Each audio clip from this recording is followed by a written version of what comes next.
Bagi pelopor sukan, pelaksanaan 3 bulan pertama PKP meninggalkan kekosongan dalam jiwa mereka.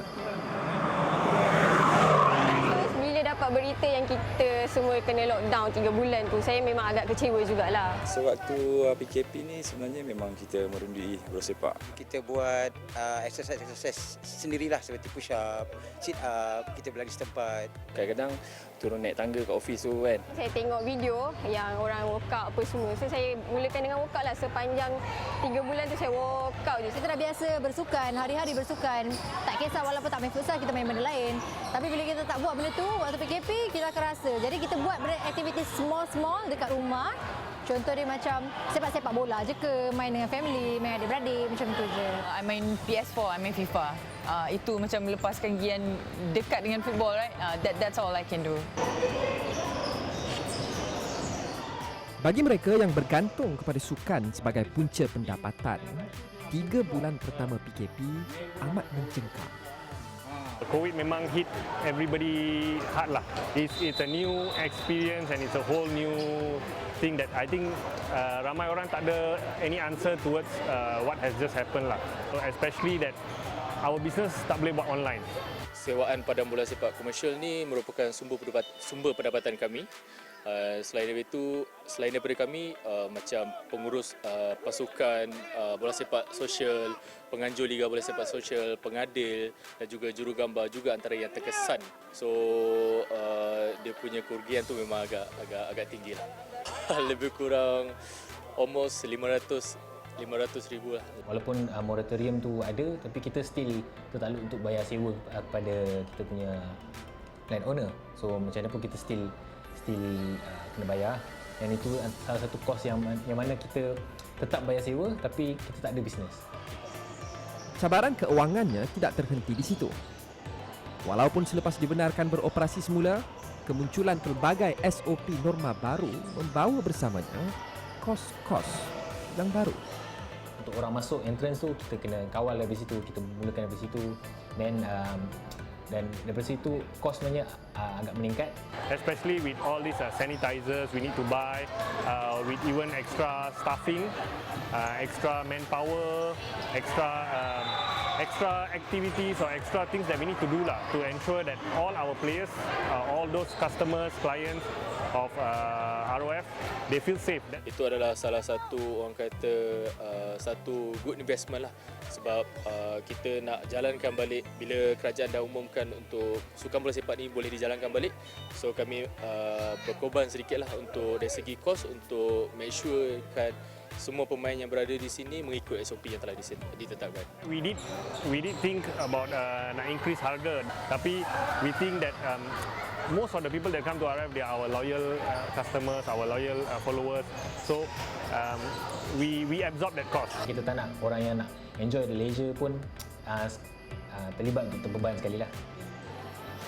Tetapi apapun, dunia norma baru sudah tiba. Dan dunia sukan perlu adaptasi dengan cepat. Biasa sebelum ni kalau datang padang tu kita orang terus just tukar jersey uniform, just training macam biasalah. So selepas PKP ni tak boleh dah macam tu. Pada nak masuk padang pun kita dah mula scan suhu kan, suhu. So itu perbezaan lah suhu. Lepas tu bersalaman dan waktu dengan player pun tidak digalakkan. Dan had pemain-pemain pun yang masuk ke padang hanya pemain saja yang dibenarkan.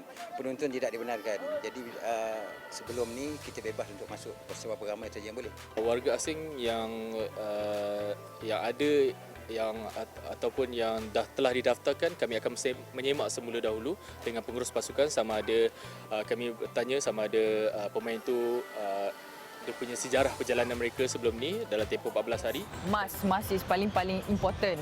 And scan QR code. Lepas scan QR code, you need to scan your temperature. Lepas tu sanitize your hands. The virus is still out there, so we have to be ready lah before benda jadi kan. So, even sebelum kita sampai kat location pun, ROF memastikan SOP diikuti seperti orang no audience, orang yang tidak bersukan atau tidak tidak bermain liga, tiada booking. tiada booking dalam ROF tidak dibenarkan masuk. Dan kita membuat satu limitation pada setiap jam. Setiap 1 jam hanya 15 orang saja yang dibenarkan bermain. Itu untuk memastikan kita dapat menjaga jarak sosial setiap pemain. Sebab kita tahu dalam akan ada main 5 lawan 5, so pastinya ada lagi lebih yang akan duduk luar. So itu adalah salah satu benda yang kita buat. Jadi sanitize yang kita sediakan. Jadi itu antara yang kita dah cuba praktiskan. After game, after dah tutup semua, kita our cleaner akan sanitize each court lah. Memang akan sanitize each court, sanitize all the tempat duduk, tempat-tempat yang orang pegang, handle, toilet, and then apa ya, bangku-bangku apa semua dia orang akan sanitize semualah regularly. Nanti saya sebelum close saya datang jumpa. Dia habis pukul berapa tu? Aspek lain seperti pembayaran juga tidak terkecuali daripada transformasi ini. Cash ke apa kita tak nak. So kita prefer online transfer. Which is bila diorang nak book, diorang bayar dulu and then kita book. Diorang datang just main saja. Itu saja. Cabaran yang terbesar bagi kami adalah kami nak sentiasa mengingatkan kepada setiap pemain tentang norma baharu sekarang ni. Sebab kadang-kadang para pemain ni dia kadang-kadang terleka sedikit. Dia terlupa macam mana keadaan sekarang ni, tidak seperti sebelum PKP sebelum ni. Cabaran kami yang terbesar adalah untuk sentiasa mengingatkan pemain-pemain ni untuk sentiasa patuhi SOP yang telah disediakan. Dalam kesibukan bermain di atas padang, tanggungjawab memastikan setiap pemain tidak alpa mematuhi SOP jatuh juga kepada pengadil. Itu tugas Rizal Sa'ban. Dalam masa kita nak menguatkan undang-undang permainan, 17 undang permainan yang ada, dan masa sama kita menjaga keselamatan antara pemain. Kita harus menjaga mereka. Bukan sebelum ni kita jaga mereka daripada kecederaan, contoh tackle dan sliding dan sebagainya. Tapi dalam norma baru ni kita kena jaga, sentiasa ingatkan mereka agar kurangkan bersentuhan. Maknanya kurangkan sekiranya ada jaring ganggu, kurangkan celebrate, ada sentuhan fizikal. Kita nasihatkan, kita verbal mereka perkara-perkara yang begitu. Tetapi pencegahan yang terbaik adalah disiplin dalam diri pemain sendiri. I cakap dekat my student and even to myself, I said, after futsal, kalau boleh don't hang around here because it's still, kita tak tahu kan the virus it will be anywhere.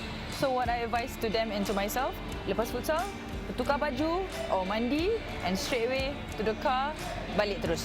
Walaupun kita dah berkontak dapat semua, kita kena keluar, lepas tu kita kena sanitize, basuh tangan cepat-cepat, tukar baju apa semua. Kesihatan kena jaga. Walaupun kita kontak rapat. Sebab kita tak boleh kontrol kat dalam tu. Sebab bila biasa kita main, kita akan lupa diri. Tetapi ini tidak bermakna transformasi ini tidak datang dengan cabaran. Ada jugalah macam customer yang marah-marah tak boleh masuk. Tapi kita terangkanlah, kita cakap dengan dia SOP ni memang tak boleh tak bagi masuk. Kita pun dah tulis kat situ memang tak bagi masuk. Kebanyakannya rakyat Malaysia ni okey. Cuma ada segelintir yang mungkin diorang rasa kita dah berada dalam zon selesa. Jadi diorang rasa segala SOP ni tak perlu diikut. Jadi sebenarnya kita sebagai staff dekat sini, kita perlu sentiasa untuk ingatkan, remind diorang supaya benda ni tak boleh. Kita kena ikut segala SOP sampailah kerajaan menetapkanlah bila masa kita boleh kembali kepada norma kehidupan yang lama. Kita tak nak apa-apa yang ada autoriti datang saman ke apa, kita tak nak. Sebab orang sekeliling kita dah kena. So kita tak nak, kita nak jaga standard kita. Pada permulaannya agak tak biasalah. Sebelum ni kita macam tak ada masalah bersentuhan semua.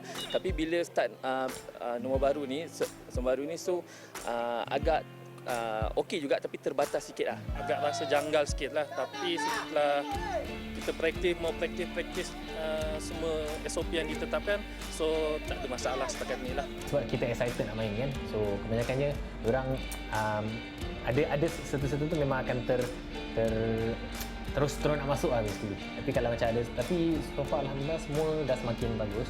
Sebab dia orang pun tahu bila nak masuk je semua akan scan siap. Kita terpaksa ikut lah walaupun orang banyak argue benda tu kan. Tak syok, benda tu memang orang tak berapa nak syok. Tapi nak macam ni kita terpaksa ikut daripada kena lagi yang untuk lockdown lagi sekali kan. So benda tu kita kena patuhi lah. Saya anggap benda tu sebagai benda yang positif sebab selama ni kita tak pernah pakai mask. Bila kita kena praktis jadi kita pakai mask. Benda tu orang kata positif. Kalau kita sakit, kita dapat cover diri kita dan kita tak sebarkan pada orang lain. Benda tu sangat positif sebenarnya. Cuma leceh memang biasa. Now kita kena tutup pukul 12. So it's memang loss lah bagi our business because that is 2-3 hours yang that can bring us potential business income lah. But then I think in a way it's good juga because kita dapat change the culture in Malaysia that futsal players can start playing a bit earlier. Instead of main pukul 12, 1, it's early in the morning and it's not good for our body actually. If you ask me, agak malang lah yang sukan futsal tak boleh langsung sampai lepas pukul 12. Tapi it's good enough. It's good enough and we will have to wait until COVID is over. Kita kena tunggu sampai COVID habis. Then hopefully things boleh kembali seperti biasa. And as for now, kita kena abide lah dengan new normal ni. Tanggungjawab mematuhi SOP perlu digalas oleh mereka semua demi memastikan mereka boleh terus menikmati minat mereka. Bagaimana pula dengan sukan yang lebih fizikal daripada bola sepak? Dan jangan fikir sukan bukan fizikal tidak menempuhi cabaran untuk menerima pakai norma baru. Semuanya dalam cerita Norma Baru selepas ini.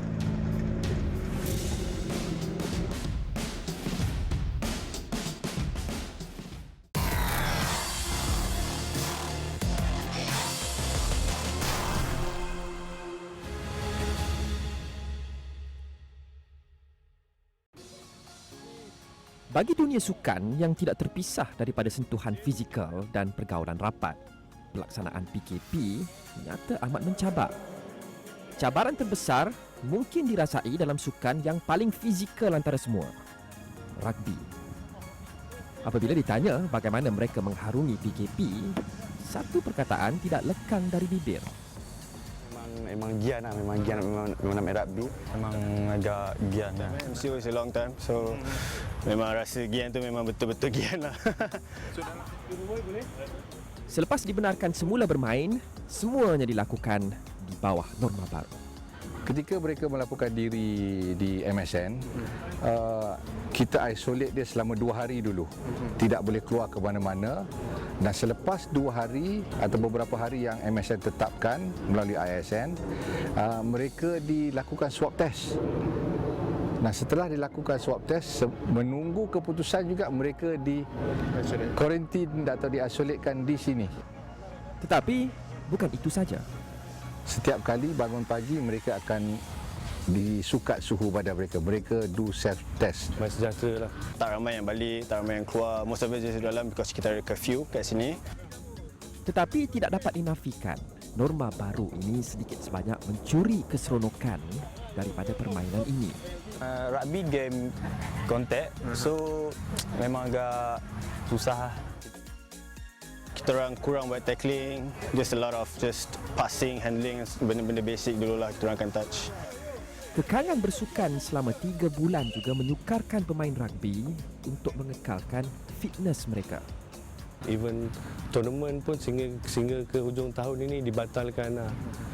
Tetapi bagi saya mahu pemain-pemain ini melihat di satu positif, di satu sudut yang positif lah, di mana mereka boleh menjalani latihan persediaan yang lebih lama dan lebih rapi dan lebih teratur. Apa yang kita buat semasa PKP, kita bagi jadual latihan pagi dan petang, dan players perlu mengikut jadual tersebut, yang mana they have to do their own training, latihan di rumah sendiri, dan setiap hari setiap pemain perlu menghantar klip video latihan mereka.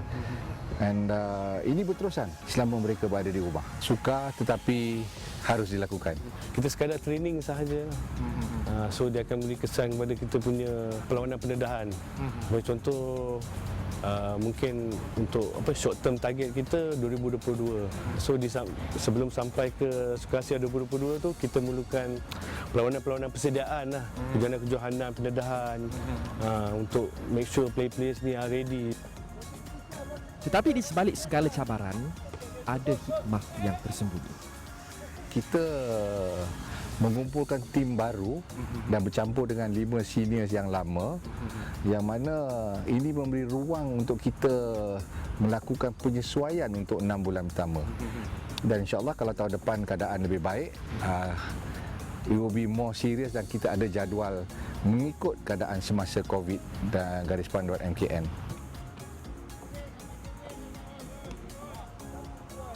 Tetapi bukan sukan fizikal saja yang berdepan cabaran dalam dunia norma baru. Pemain sukan seperti bowling juga berjuang untuk mengekalkan fitness mereka selepas 3 bulan tidak beraksi. During the PKP itu, seluruh tim ni setiap hari itu kita adakan sesi latihan di rumah. Senaman fizikal, senaman kita buat body weight saja. Body weight kita ada program, ada 8 hingga 9 sesi latihan yang kita akan buat kat rumah. Serentak kita buat semua macam tu. Kita monitor mereka dengan secara Zoom atau dengan social media. Tengok peningkatan mereka dalam segi fizikal dulu. Dekat rumah tak ada weight kan, so kita cuma pakai body weight lah, buat squat, push up, core. Saya busykan diri saya dengan saya suka bake, so saya buatlah cookies, saya jual lah. Petang tu cuma tolong family, kemas-kemas rumah, macam tu je lah. Selepas PKP ini dah ditamatkan dan lepas tu kita ada training. Lepas tu kita akan adakan training untuk latihan, tapi kita buat 50% saja. Seperti sukan lain, mereka terpaksa kreatif mencari cara untuk mengekalkan ketajaman pemain selepas berehat begitu lama. So they have something in the pipeline somewhere around maybe in December where they might have an internal championship like our normal national interstate championship. We'll pair up maybe the elite team together with the backup team and then we see where they are. We play on different lane patterns, 39 feet until different weights. Then we try and see we can pair them up into team, Baker format, team format, singles event. We have this kind of roll off to see exactly where they are.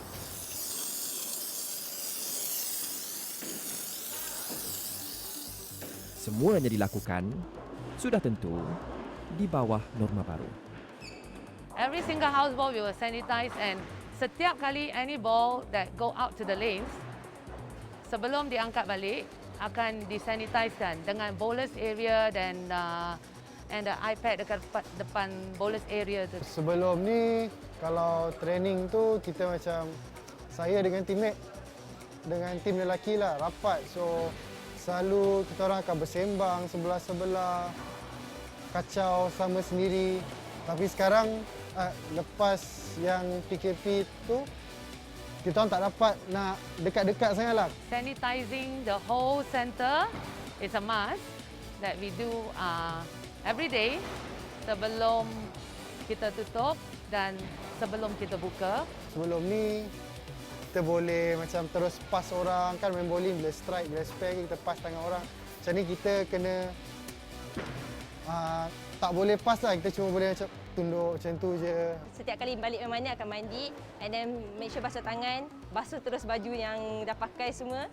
So far alhamdulillah memang rutin tu memang buat kita orang macam rasa safe lah. Cabaran yang terbaru yang kita ada ialah untuk menghaidkan number pemain di dalam setiap lane.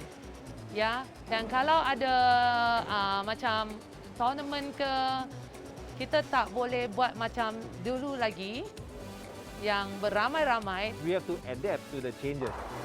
Dari segi lane per lane, one person per lane, they have to allocate, one person go up, one person sit down.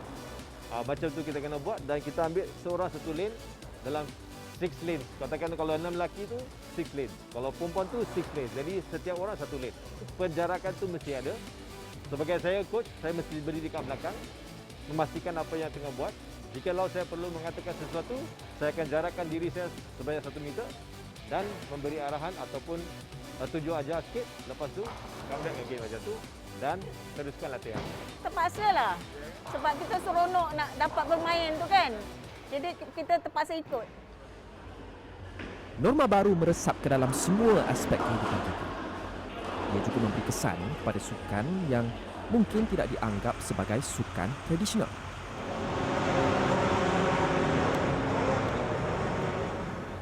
walaupun sukan itu tidak melibatkan fizikal. Of course beza sangat dari dulu dengan sekarang. Sekarang kita kena scan kod dulu. Kalau dulu hanya you have tag boleh masuk. Sekarang kita kena scan, kita kena register, check our temperature dan kita masuk. Dalam pit pun kita ada limited slot saja dibenarkan. Dan yang paling banyak berbeza bila ada kejohanan atau perlumbaan National Series, kita tak ada penonton. Dulu kita masuk, orang boleh gather ramai-ramai. Tapi sekarang bezanya diorang dah maxkan untuk sampai 70 biji kereta. Dulu maybe dalam sampai 90 dan orang-orang luar boleh masuk support. Tapi sekarang hanya driver dan pit crew saja yang boleh join. Sebelum ni satu pit ni kita boleh muatkan lebih kurang 5-6 kereta. Sekarang dengan new normal, dengan norma baru, satu pit hanya dibenarkan 4 kereta. Dengan satu kereta hanya dibolehkan 4 kru saja. Bagi mereka, kekangan norma baru turut dirasai daripada segi keuangan. Ya, sebelum ni memang banyak sponsor kerana bila kita buat event, penonton boleh hadir dan juga pada masa itu kita juga panggil peserta daripada luar negara seperti Jepun, Singapura, Thailand. So sekarang peserta dari luar negara pun tak ada. Of course sponsorship definitely akan effect kan. So kita kena adjust. So kami macam-macam idea create, try untuk menyesuaikan diri. Of course everybody benda barulah. So macam nak present sponsorship we have to do online now. So ada video conference, so tiba-tiba kita dah terror dengan video conference. Dulu susah. Kita terpaksa gunakan social media sebagai promosi.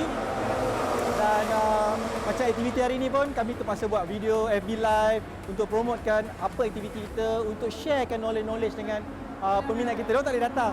So kita bawa diorang rasa macam diorang datang. Tetapi seperti kebanyakan rakyat Malaysia yang terkesan, mereka juga nampak sisi positif semua perubahan ini. To me, it's good. Because it's not that it keeps you more restricted, but it gives you more discipline. So that's the thing that sometimes people need to push you to become disciplined. You think that I am disciplined, but that's what you claim. Yeah, but bila orang ada keluar ke SOP benda-benda macam ni yang satu dunia kena ikut, dari situ dah dapat perbezaan. Siapa boleh ikut, siapa tak boleh ikut. So bila kerajaan macam implement fine, saman orang pada orang yang tak pakai mask semua ni, I support it. Because I rasa benda ni bagus untuk semua. Dan seperti kebanyakan rakyat Malaysia yang terkesan, mereka menaruh harapan agar keadaan akan kembali normal satu hari nanti.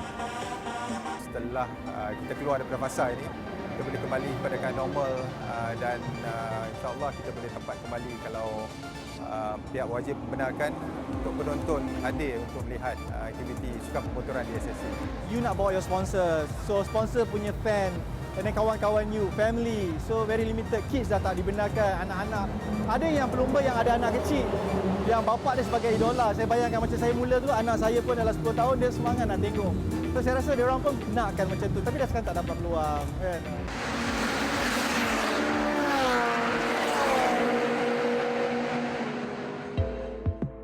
Tahun lalu, tiada siapa sangka tahun 2020 akan berbentuk begini. Tetapi itulah kehidupan. Tiada siapa dapat meramal masa depan.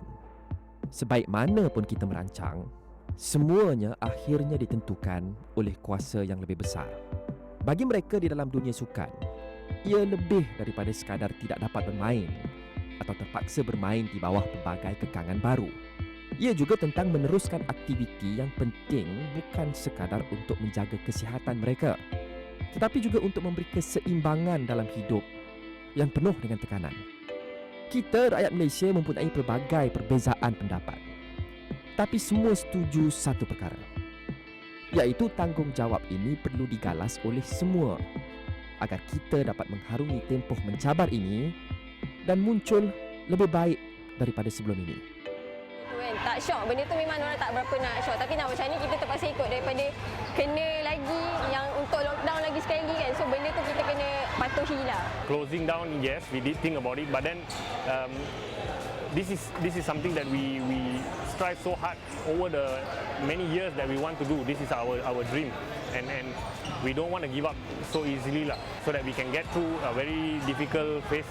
Kita tak nak COVID-19 ni merebak atau ada kluster baru di dalam Padang pula. It's up to the individual, but kalau ada SOP yang betul, kita follow the rules, I'm sure we will be safe in the future. Kita kena menang lah untuk nak beat this virus, right? The only thing we can do is to make sure that we do the current SOP and try to be safe as much as possible. Keep reminding people what to do, not only during our teammates but also our friends, our families. Anything to supaya COVID tu tak merebak, we are willing to cooperate. Just as long as kita dapat main, that's good enough for me. Walaupun kita dah ada SOP semua ni, tapi saya tak naklah membuat benda tu menjadi penghalang untuk saya berjaya. Kita tak perlu nak pandang benda ni sebagai perkara yang remeh, kan? And then we cannot take these things like we have to really be serious about it because this thing takes life. So you always want your surrounding to be healthy. So you never know, maybe kena ke orang tu. Tapi kalau tak kena kat you, takkan baru you nak sedar.